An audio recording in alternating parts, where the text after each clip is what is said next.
want to say hello? Hi. I'm Mayor Watt. That's my site. I'm the mayor of ohmTown.com. ohmTown.com, I say this at the beginning of all of my shows, is a news aggregation site initially developed for me to be able to categorize the never ending, the ceaseless onslaught of news and information that I find valuable for me in my line of work.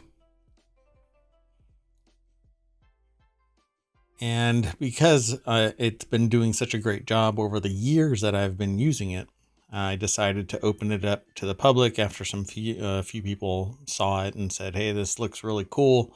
Maybe others would benefit from it. I don't know yet. Some people go and consume it. But there's hundreds of accounts created. Go check it out, ohmTown.com. It opened to the public officially January 1st when I started doing this as well. And this is a daily show where I go over about 20 articles. I've selected them throughout the day, things that I find interesting or that I think are newsworthy. Oddly enough, the thing that has surged into the forefront of news was an event that happened last night. And basically it comes down to an actor and a comedian getting into what what amounted to a one-sided, oh gosh, that's strangely familiar, just not to the same level. Anyway, Chris Rock was slapped by Will Smith. Chris Rock didn't even see it coming because Will Smith gave zero idea that he was going to come and assault him. But at any rate, I figured I'd get it out of the way because I didn't cover any of that in the news because everybody else is. And one of the things that I always say is just people love watching a train wreck, and the slower motion possible, the better. And so on the heels of this Will Smith slap, Chris Rock's comedy tour is seeing a surge of ticket sales because I'm betting that, and not really betting. I think that he'll probably include some comedy centered around this, but he's not wrong. It was the most entertaining Oscar event in a long time, I'd say. Chris Rock basically said this is the most exciting Oscars. So let's get into this. Then the first article for today is Biden asked Congress to approve a record $813 billion in military spending, quote unquote. The hawks in Washington want to jack up the military budget and use Ukraine as an excuse. This happens all the time. This is a commondreams.org article. And as usual, I say, if you don't agree with the statement down here warned one analyst, you don't have to believe everything that is said, or you don't have to follow along. You don't have to agree. A polar opposite perspective to what you believe is actually a good thing, because you might be, on the ethical or social order correct way of seeing things. And there's a huge gamut between, this side and that side of a fence. And we're always told at some point that we have to pick a side. And I don't really agree with that. I think that the middle ground is usually where things really are. For most things, it's one side believes this, the other side believes that, but somewhere in the middle is the truth. In this case, I see this, yes, as an effort to prop up military spending because there are military threats that are directly on the horizon, and you can't get that money and production and capability when the event happens, because you have to prepare for it. That said, spending almost $1 trillion on military, I don't know. There's a lot of other concerns, but we'll miss it when it's gone, and we'll need it when we least expect it if we don't plan for things. And therefore, and the cost of things are going up, and with deep pockets comes bigger purchase orders, or proposals, or bids on the request for proposals. It basically is, if you increase a budget, contractors see more money, so they charge more. Very, very rarely does it go down. But that's a whole other show, really. It's one of the shows called Far Weekly that I want to bring to Twitch, that talks about government contracting, and why it is the way it is, and why it costs what it costs. It's an ongoing thing. There's all kinds of news, but most people don't hear about it. So I do have aggregation taking place in the government contracting sector. So I'm aware of what goes on. And I'm happy to bring a show once there's enough there to support an entire show. That said, this article's over at Common Dreams. Jake Johnson is the author of it. And it says, rebuffing progressive lawmakers' calls for Pentagon spending cuts, Joe Biden on Monday is set to unveil a budget blueprint for the next fiscal year that includes a record $813.3 billion in funds for the U.S.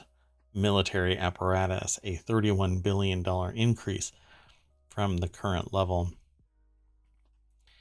The president's fiscal year 2023 budget request, which must be approved by Congress, is expected to contain $773 billion for the Pentagon alone, as well as billions in funding for the Energy Department's maintenance of the country's nuclear arsenal, which I think that, honestly, I think that the United States should lean more on nuclear research and technologies, and get us away from these resources that are pumped out of the ground, whatever they may be. We can bury a nuclear power plant further into the ground and funnel cooling systems through the ground deeper and make it defensible, instead of having them sitting up on top. Naturally, earthquakes and whatever else can take place. But research, technology, take advantage of it, and make us energy independent, so that we aren't, and then switch everybody over to electric. But this is a longer discussion, much further. I end up going down the rabbit hole. I really should probably rename this show something about the rabbit hole, because that's where I end up going once I start talking about a topic.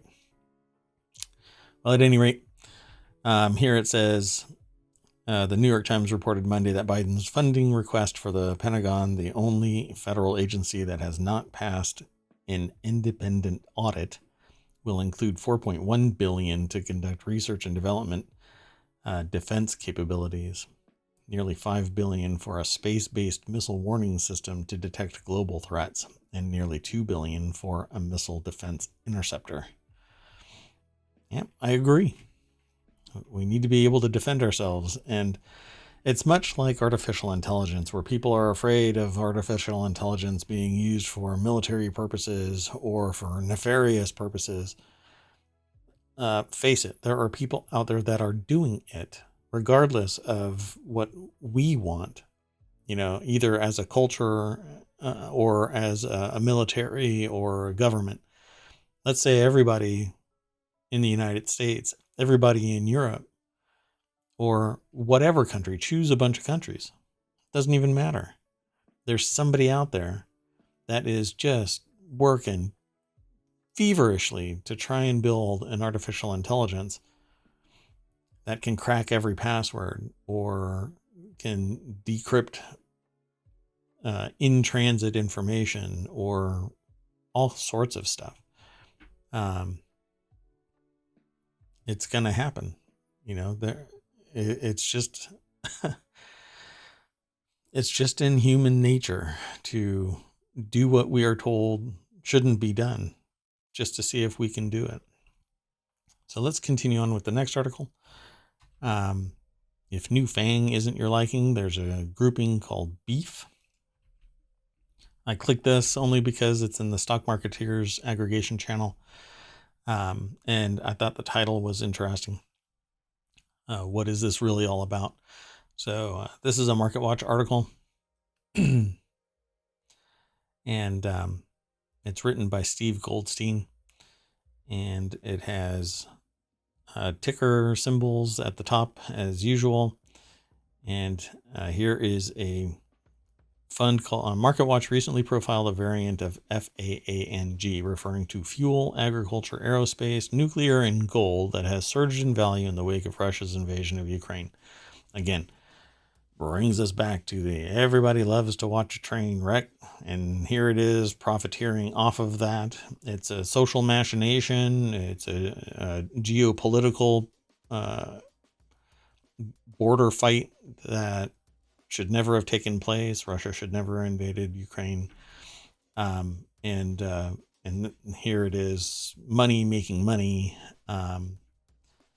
Meanwhile, other articles that we'll talk about reflect that food shortages are taking place because Russia and Ukraine are exporters of wheat in the various areas. We'll end up talking about that in a minute, but I might as well kind of hint at it. Well, now there's Beef, and it's apparently Bitcoin and energy, and Fang is the traditional Facebook parent Meta network. So FAANG, as in the traditional Facebook parent Meta networks. Apple, Amazon, Netflix, and Google owner Alphabet. So Beef makes up Bitcoin, energy, and Fang. So if you have some money, invest. If you have no qualms about this particular line of investing. But if you're going to get more information about this, you're going to have to go over to MarketWatch and check it out. Their cover art for the article has nothing to do with finance because it's a bunch of, I think, they're basically burgers. Anyway, the next article is in the Order of the Grape channel. The 30 best beers, hard seltzers, and RTDs for spring. There you go. Ice is returning to coffee cups. Dog owners are funneling back into parks, and coats are being tucked away neatly into the backs of closets. Well, not today where I am because it dropped down into 19 degrees here right before April. Spring has finally arrived, again, not where I am. And as much as we love toddy season, sunnier weather signals exciting sips for drink lovers. Let's click the link. It'll take us over to Vine Pair. And the article's written by Katie Brown. And the art, as usual, is always interesting. And it's by Danielle Grinberg.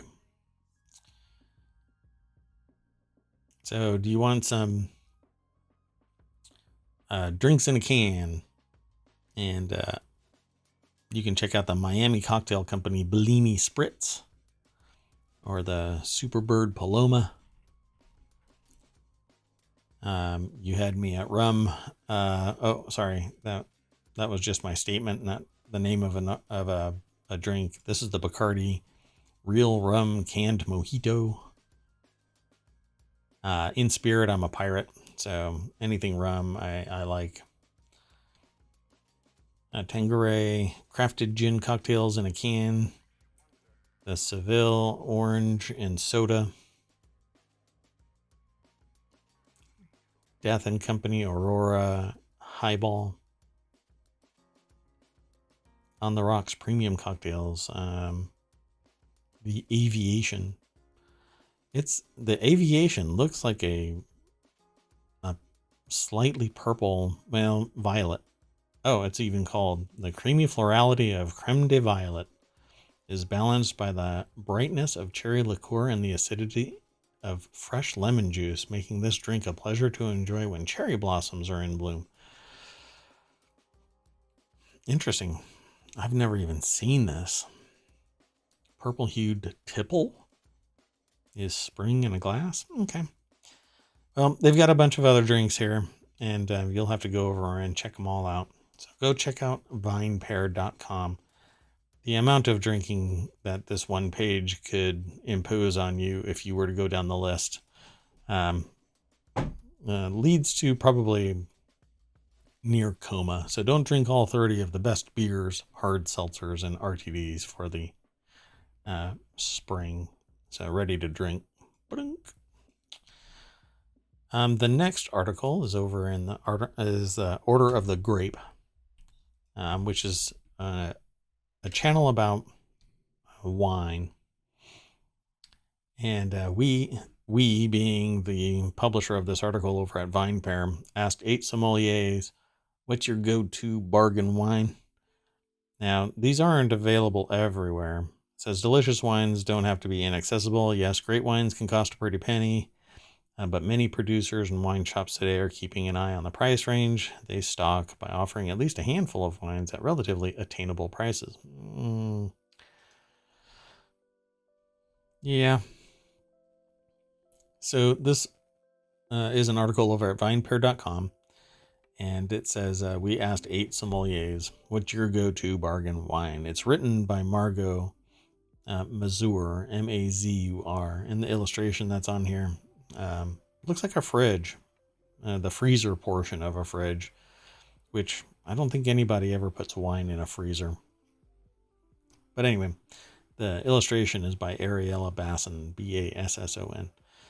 And they have a list, which is kind of what VinePair does. If you've never been there, they put together these rundowns of various wines, ready to drink drinks, and other things that you might be interested in.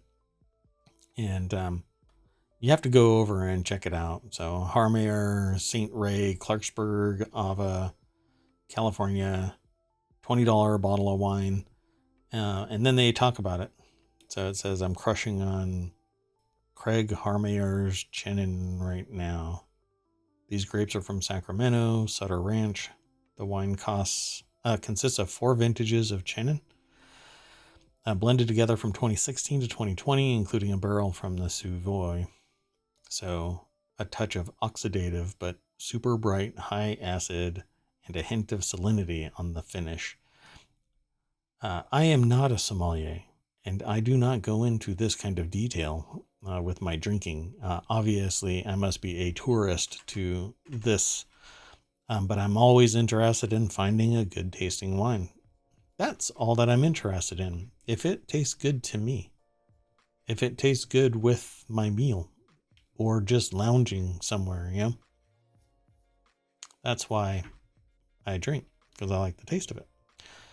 And actually, for the last 45 days, I haven't had a drink, or any sugar. I might start acting weird as the streams progress, as my Twitch episodes might turn into episodes as I go through sugar withdrawal. So $19 for that. Solario Favorita. I don't know if that's just pronounced Lang, Italy, $19. And they talk about each one of these bottles. And I'm going to scroll through here to see if I've had any of these because every once in a while, their list includes bottles that I have had. If that's a Muscat wine, oh my gosh, that is a really good grape. Muscat's really good. Hint of orange. Tastes really nice. So I haven't had any of these. Oh, Bonnie Doon is really good. If you like, well, I don't know how to describe it. You'll have to get a bottle from your local store. That said, you can go over to vinepair.com and check it out. Sorry for the fast scroll, but the article's titled, "We Asked 8 Sommeliers What's Your Go-To Bargain Wine for 2022." Let's keep on rolling through the news. The next article is in the Order of the Leaf, which is about tea. Oddly enough, I haven't been able to find the more straightforward retail powdered iced tea kind of stuff without sugar. And I just want plain, like no sugar substitutes, no nothing. Because I typically buy them like unsweetened bottles, and the price is increasing for everything. So why can't I just make it at home? Well, now these bottles are like, well, the cans are $10 for a small can. Pretty wild. Anyway, this says the complete table, buds and blooms. Different types of flora have served as a muse for painting, symbolism in literary pieces, and inspiration for fabric designs. Flowers have inspired beautiful patterns for china, such as the arrangement that makes up the centerpiece of Romney by Spode, and introduced in 1952. So I'm going to click this link and it'll take us over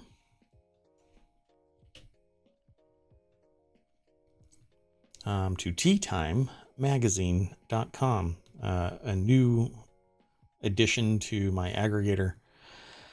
And this article, let's see here. It doesn't seem to have who it's written by, but it's primarily a kind of a picture book kind of a thing. So when you have to go to the article, there's a little bit of writing, and then there's a picture showing you what the item is or whatever it is that they're talking about. So they do a good job with the photography, and these are place settings of various kinds. But I'm not going to show all of them. I want you to go over to teatimemagazine.com and check it out. This is basically talking about table settings. If you are into tea, then you probably have several tea sets. The next article is in the Hatch Ideas channel, and it's HSBC cuts references to Ukraine war from its analyst reports. HSBC has reportedly removed references to a war in Ukraine from research reports amid calls from the British bank to close its operations in Russia. Russia's government refers only to a special military operation in Ukraine, and Vladimir Putin's regime has criminalized reporting on its invasion that contains any information from non-official sources with prison sentences up to 15 years.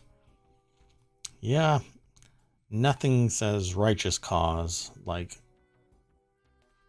hushing up any disclosure that this might be an invasion and a war.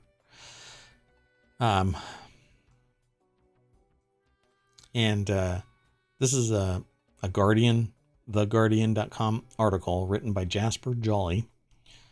And it says, bank has softened language in research documents, according to report, amid pressure to exit Russia.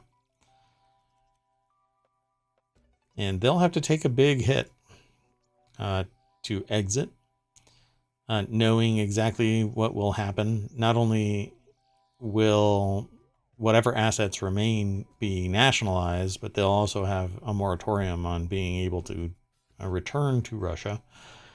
That said, there are some machinations taking place on the financial side, in that the entire financial foundation really is taking a beating. Its stock market is still getting hit. People are still exiting. Companies are still exiting. And the ruble is taking a beating. And there is some word, and I think I might actually have an article, so we'll get to it. But just to preface this with, there is some report saying that to get goods now from Russia, you'll have to pay in rubles, which is really the only way to prop the ruble back up, is to require it to be the vehicle for which to pay. And yeah, it's interesting what is going on. The sanctions are taking a bite, but they're hitting the regular Joe like me and you, assuming you're a regular Joe. But yeah, they're taking a beating while the ultra rich are just kind of cruising along. Yes, they're taking a hit too, and some of their assets are being I don't know, snatched in the dead of night. But some legal processes, and I'm sure they'll all be returned. But the little guys, they, like I said in other streams, they just want to watch Twitch and order a pizza, and they can't because supplies are being shut off. But let's continue on. I don't want to stick into one line of discussion too long. The next article is in the Mobile channel. This is an image. Hubble spies a stunning spiral. Let me restate that. Hubble spies a stunning spiral. This cosmic portrait captured with the NASA ESA Hubble Space Telescope's Wide Field Camera 3 shows a stunning view of the spiral galaxy NGC 4571, which lies approximately 60 million light years from the Earth in the constellation Coma Berenices. This constellation, whose name translates as Bernice's hair, was named after an Egyptian queen who lived more than 2,200 years ago. Well, that's nice. So this is a phys.org article, and it was provided by NASA's Goddard Space Flight Center. And it says, as majestic as spiral galaxies like NGC 4571 are, they are far from the largest structures known to astronomers. NGC 4571 is part of the Virgo cluster, which contains more than 1,000 galaxies. This cluster is in turn part of the larger Virgo supercluster, which also encompasses the local group containing our own galaxy, the Milky Way. Oh, and just look into how there's clusters and superclusters, and I think it goes out like mega clusters, and then there's a bunch of different levels. It gets bigger and bigger and bigger. Yeah, no wonder the Stargate needed so many points to locate your destination and your starting point. It was a documentary, right? Anyway, this is a neat image, but you'll have to go over and check it out because the stream won't do it any justice. And you can always click on it and blow it up bigger. And if you're looking at the spiral, there's galaxies all over the place. It's amazing what is out there, and we still fight for scraps here. But let's continue on. I just waxed philosophical there for a moment.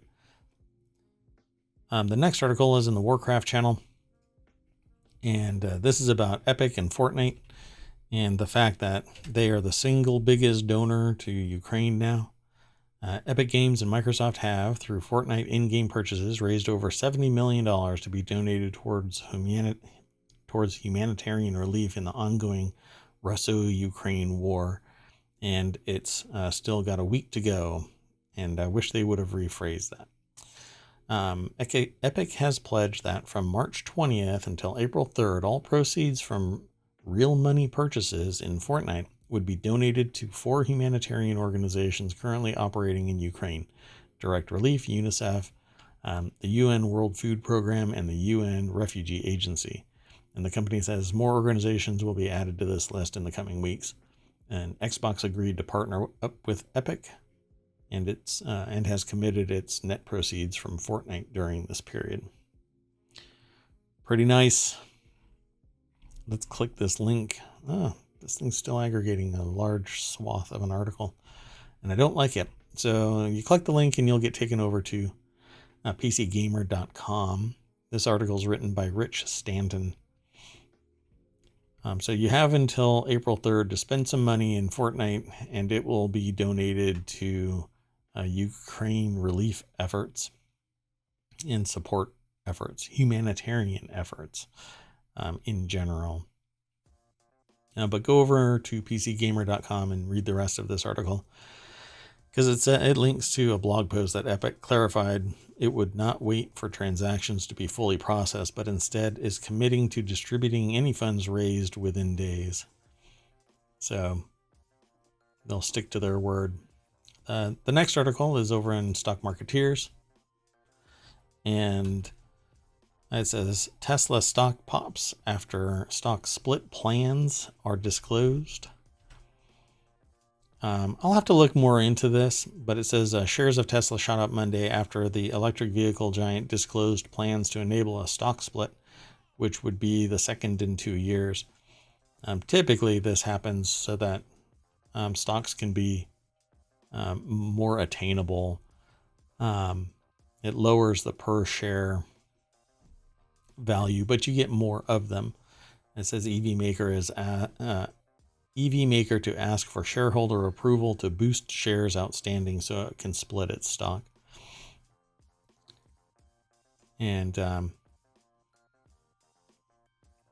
that's a good looking Tesla color. It's cherry red, and I just dig that color. But so do police. Shares of Tesla shot up Monday. It was up 8.03%. So it opened at $1,065.10 to $1,091.84. And we're well after close of trading day. Now it's all after hours stuff. The request will be made at its 2022 annual shareholders meeting expected in October. So they're leaning into it early to let everybody know that they are planning to do a split. The stock jumped 8.5% in afternoon trading, putting them on track for the highest close since January 12th, and it had slipped 0.3% on Friday to snap an 8-day winning streak, which is kind of a bummer. But this is money chasing money. So unless Tesla is making money on the trades. So let's continue on to the next article. And here we go is the article that I was hinting at in the previous one about the ruble. This is in the Hedge Ideas channel. Prepare to switch to rubles for natural gas exports by March 31st. Vladimir Putin tells Gazprom and Russia's central bank. Putin has told Gazprom and the central bank, or has told Gazprom, the central bank, and the government to prepare for taking rubles for natural gas. He gave the institutions until Thursday, March 31st, to finalize their plans to switch currency away from euro and dollar.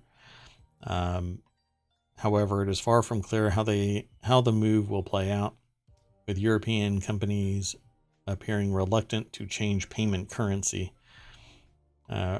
Russian President Vladimir Putin has ordered the country's biggest gas company and the central bank to prepare to start taking rubles for natural gas payments from unfriendly countries, saying they should outline their plans by March 31st. So all this does really is push people, push governments, push citizens of their, not just Russia, but of other countries, to pivot even faster to internal green energy sources. And I'm all for it. Nobody should be held, at the end of a gas line, um, as if they are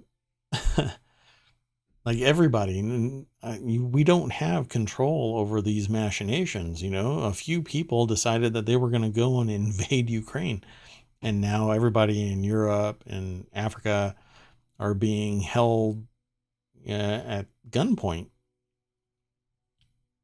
to artificially prop up a currency. And it's up to them to do it. If Russia wants to do it, only take money only take payment in rubles to prop up the currency, then that's their call. But like another article that I'm going to talk about, all it does is push people away. And it'll make a few people really rich, because countries will end up having to do it until they can figure out a way to switch to something else. So solar, nuclear, geothermal, wind energy, all of this is going to come online faster. So literally digging themselves a hole. So this is an article over at businessinsider.com. Harry Robertson is the author. Let me scroll down here a little bit. And Putin blindsided traders in the natural gas market last week by announcing Russia would make countries deemed hostile pay for the product in rubles. Russia accounts for about 45% of EU gas imports, with pipeline exports to Europe normally paid for in euros. The president appeared keen to push ahead with the plan. On Monday, he ordered Gazprom, the central bank, and the government to prepare reports outlining how it will make the switch by Thursday, March 31st. Let's see here. At face value, this appears to be an attempt to prop up the ruble by compelling gas buyers to buy the previously free-falling currency in order to pay. They're going to have to move truckloads. But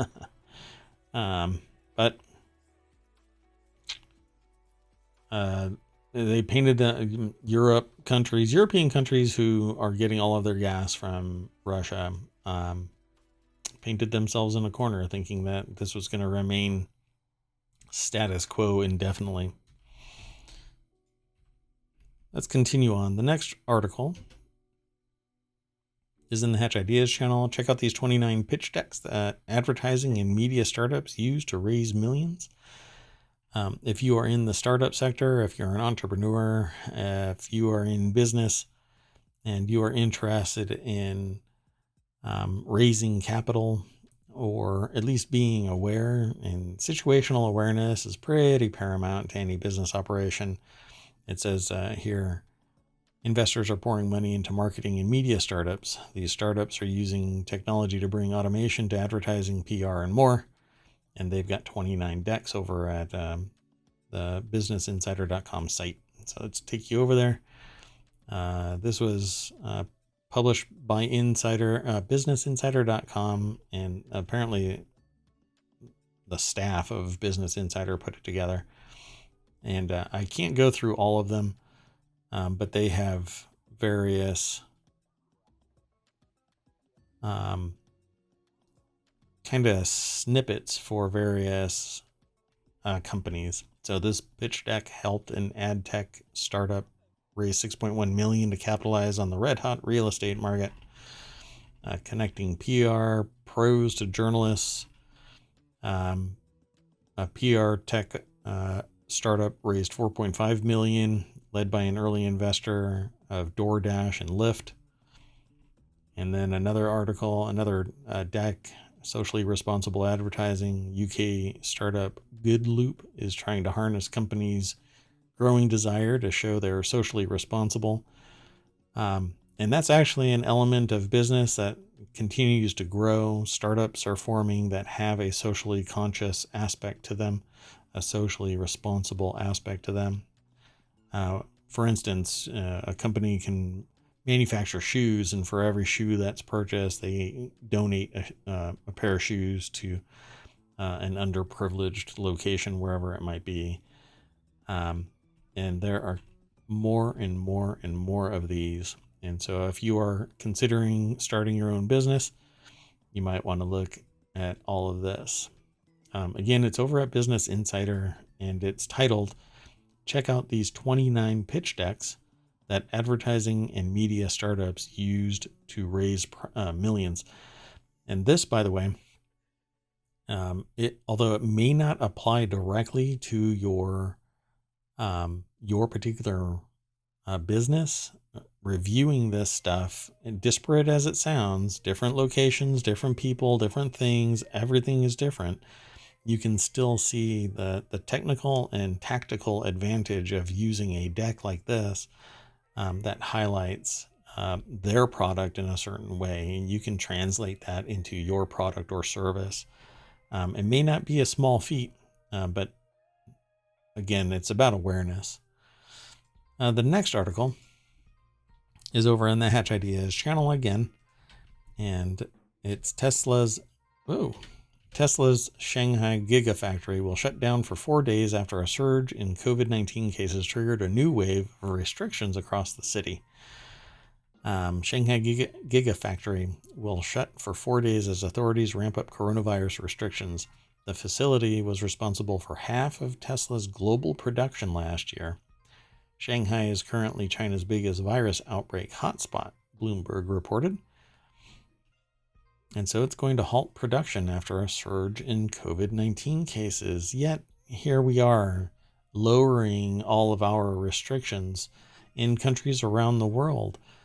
The virus has not run its full course, and the number of people that are going without masks and going without vaccination and coughing and sneezing and touching their face and then a doorknob and whatever else, it's just spreading it. I mean, it seems like there's no social consciousness. They don't, a lot of people are getting breakthrough infections because nothing is absolutely 100%. And even if it does break through, it may not be as destructive. Yet here we are, another company shutting down, an entire country basically shutting down. And it's all because of lack of preparation, lack of policy and procedure. If everybody was vaccinated and everybody wore a mask, this would be a non-issue. Let's click this link. It would be a much smaller issue, maybe not a non-issue. But this is a Business Insider article written by Yoruba Jamal. I think I'm pronouncing the name correctly. Correct me if I'm wrong. And the article goes into greater detail about it. The Shanghai facility was responsible for half of Tesla's global production last year. According to the China Passenger Car Association, it produces about 2,000 cars a day. Not bad. The factory delivered 56,515 cars last month, of which 23,200 were for domestic customers. And the rest, well, it says consumers, and the rest were exported to Europe and other markets in Asia. So let me scroll back up, and we'll keep on going down the line of news. The next article is in the Prime Glass channel. This is about photography. And it says here, NFT trends, how experimental photography is expanding into the NFT space. In the spring of 2020, at the height of the pandemic, a Sotheby's auction sale reached $3 million, breaking the existing record for an online sale of photography at the famed auction house. The sale included 227 images by legendary photographers, including Ansel Adams and Henri Cartier-Bresson, with the top lot going to a 1922 photogram by the Bauhaus photographer Laszlo Moholy-Nagy. It sold for $524,000. The auction provided a glimmer of hope during an uncertain time for the art industry, while also underscoring photography's growing importance among collectors. So let's go over to 500pix. That's 500px.com. Again, it's published by Feature Shoot. And they always have photography, and this has some photo manipulation in it, digital photo manipulation. And it's considered experimental photography is a broad category with shifting definitions, but for their purposes, they're referring to any photo-based artworks made with unconventional processes or materials. And you'll have to go over and check out the minutia of this article. It has a lot of photography that can't really be discussed in a podcast form. And I'm not going to scroll through all of it. You'll have to go over and read the rest of it. But it says, heading into 2022, industry experts predict more and more overlap between the NFT community and the traditional art world as we know it. One inspiring example of analog meets crypto can be found in the oeuvre of the artist Rhiannon Adam, whose work explores the intersection of Polaroid film and Web3. In conversations with the British Journal of Photography in 2021, she spoke about the possibilities of using the blockchain to preserve and archive analog works rather than replacing them. Another can be found in the work of Justin Aversano, who is well known in both the photography and NFT communities, and his recent cyanotype collection on OpenSea.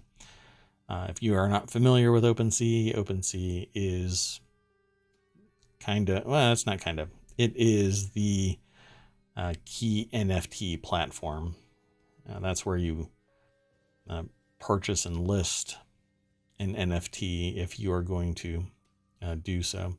And it's powered by Ethereum. So you'll have to become familiar with Ethereum to the point where you can create a wallet, link it to your bank account, and then offer up some digital piece that becomes an NFT. And there's a fee associated with it.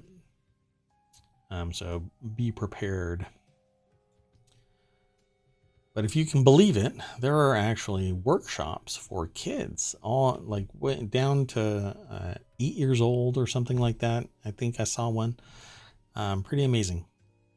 So it's approachable with the right instruction, all the way down to being provided to kids. This next article is in the Mobile channel. New supply chain risk.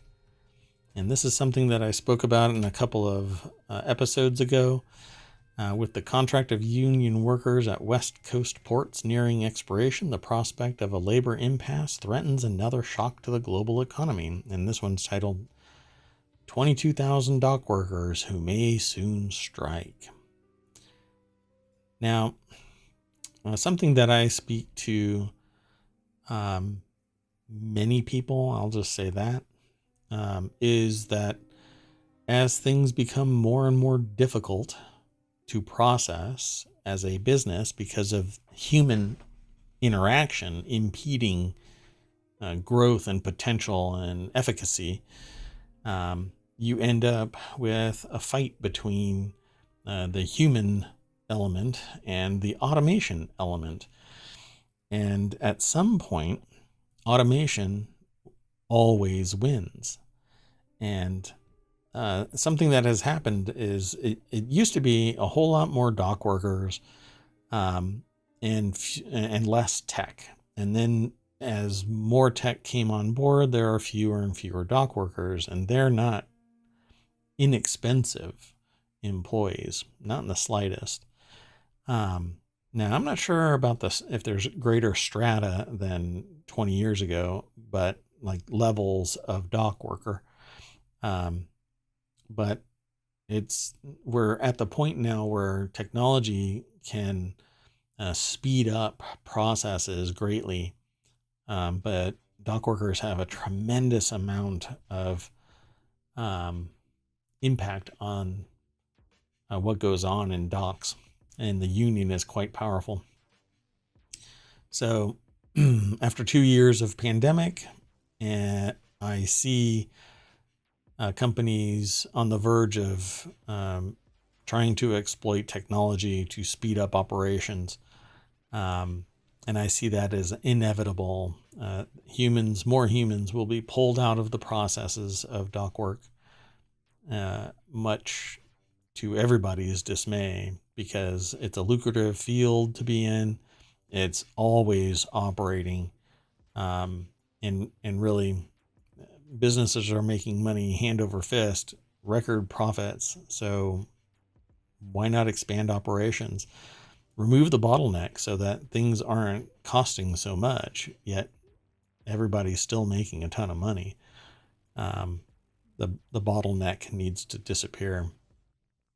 But we shall see what happens if this comes to pass. But there's always discussion about going on strike because people want more. And naturally, if wages aren't increasing, if benefits aren't keeping on target with inflation and the cost of living in various locations, and employers won't do it on their own, then you have to strike. Do it. But at some point, technology will win. It always does. There were times where people were like, no, we'll never switch to cars. It's just a fad. And suddenly, cars are everywhere. And now it's automated cars, driverless cars. And we're getting closer and closer to that. Long haul trucks being automated because they are just going from left to right, not necessarily stopping. And the AI and machine learning is sophisticated enough to take that task on. Somebody can sit in the cab and just kind of, study or do the last mile. From location to location, we can have cohorts of drivers that take these automated vehicles from the last mile, since one thing that a lot of not highly specialized tech can't do is fine motor control, fine motor skills. They cannot make the same judgment, at least currently, that humans can make. And you should see some of what these truck drivers can do. Threading a needle is an understatement for some of these drivers, particularly in cities. Hats off to them for their skill. So anyway, I think that we'll end up having to watch this. If a strike forms, it will be in the news. So the next article I thought was really interesting, because this is the first that I've seen something like this. An asteroid mining company to launch an NFT to fund resource extraction in space. So this is in the Mobile Channel. Over the last few months, a host of startups and projects looking to raise money in novel ways have settled on crypto and NFTs as their solution. You can forget Moon DAO, which believes it can go from buying a seat on Bezos's next low Earth orbit rocket to a colony on the moon with the help of NFTs, or Frontier DAO, which aims to fund research into commercial spaceflight with NFTs and explore the alchemy between art and science. So this is Exploration Labs LLC, or X Labs. Isn't a bunch of crypto traders in a Discord, however. It's a startup developing asteroid mining tech with staff who previously worked at NASA and SpaceX. Let's go over to this article.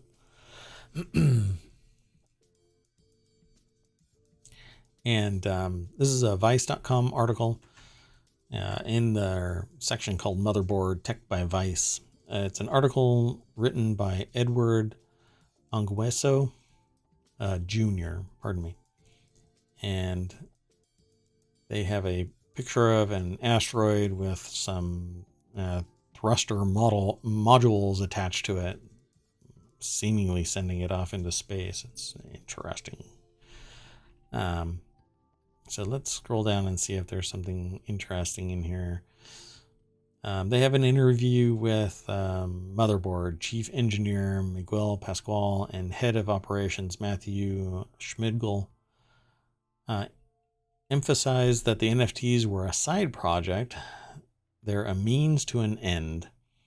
And they're an aerospace company first doing an NFT project, not a company that's built around an NFT project.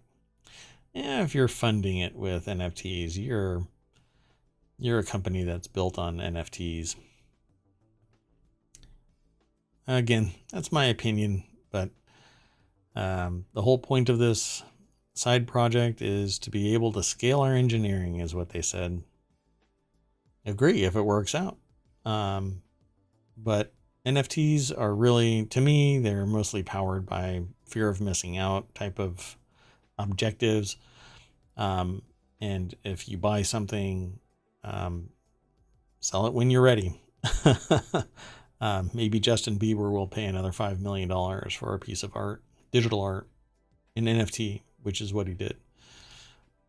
So a lot of technology over the past 10 to 20 years has been forced to develop around a smaller payload volume and weight ratio in order to get these task vehicles into space. And now with some of the super heavy lift vehicles that are going to be coming into the market, not the current ones, but the next generation, that changes the game as far as what the limitations are around what can be built and spent into space. Spent? No, sent into space. I think they have a typo. And so that right there is kind of their motivation. They want to build something bigger, stronger, faster, and send it into space. And they're going to power it using the profits that are from NFTs. If you want to know more about it, go over to Vice and do a search for Asteroid Mining Company to launch NFTs to fund resource extraction in space. And we've got two more articles. And this one is China's Huawei reports sales fall amid U.S. sanctions, but profits hit record. This is in the Word and Tech channel.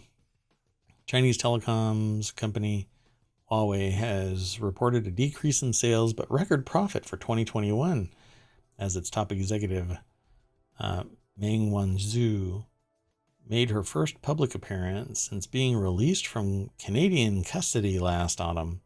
The Shenzhen-based company said on Monday its net profits surged 75.9% year-on-year to 113.7 billion won, or 13.6 billion pounds, despite U.S. sanctions.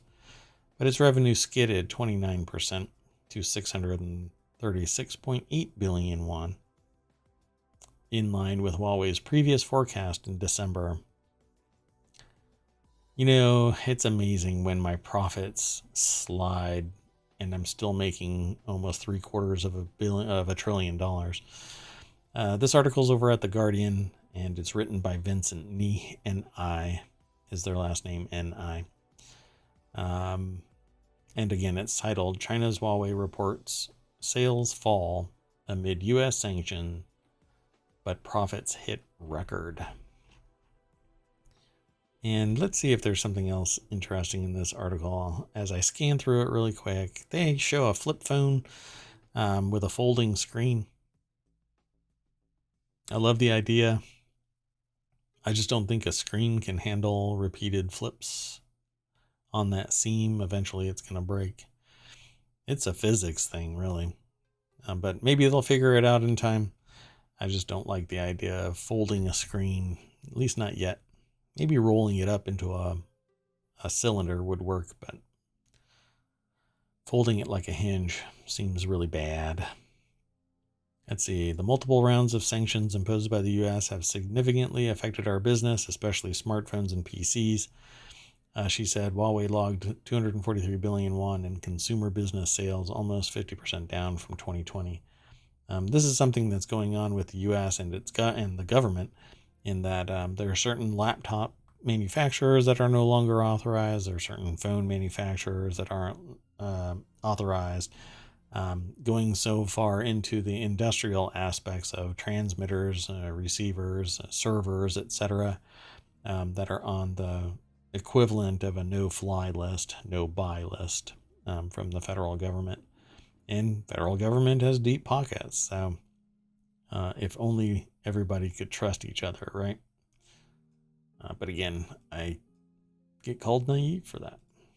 And I almost mentioned it every episode lately.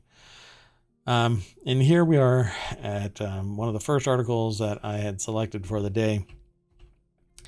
The Ukraine war threatens food supplies in fragile Arab world. This is built around the fact that Russia and Ukraine are wheat exporters. And it says soaring energy and food prices triggered by Russia's invasion of Ukraine are pushing some Middle Eastern and North African countries to the brink. I'll click that link and take you over to ABC News. This article is written by Zena Karam from Associated Press. And let me pause this video.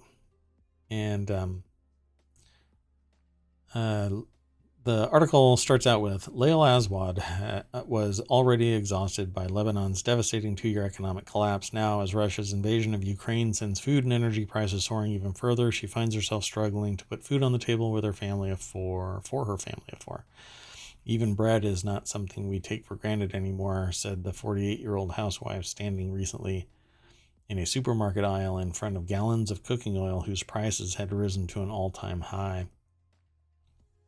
From Lebanon, Iraq, Syria to Sudan and Yemen, millions of people in the Middle East whose lives were already upended by conflict, displacement, and poverty are now wondering where their next meals will come from. And these countries have so much wealth and resources. It seems like the people aren't getting enough of that in some places, and there's a much greater, I'm just going to preface what I'm about to say with, there is a lot of context here. There's a lot more story here. There's a lot more here. But let's take Native Americans in the United States. Through all of the trouble and turmoil from early history until today, up until today, the Native Americans have largely been, as a culture, kind of pushed into these reservations, right? These places where they can practice their culture and live their lives, and they're quasi government controlled. It's a weird alignment where U.S. laws, federal laws, don't necessarily apply within these regions. But something that has taken place is you can spend a lot of money at a casino on a reservation, and they actually share the wealth with the tribe members that own the casino. In many places, I don't know about all of them, but in many situations they do. But it doesn't seem, pardon me, I just hit my mic. It doesn't seem like many countries do that kind of thing. And we're coming up in a time where if we don't do that kind of thing, we're going to have a lot of people not able to have jobs at a rate where they can live in a house.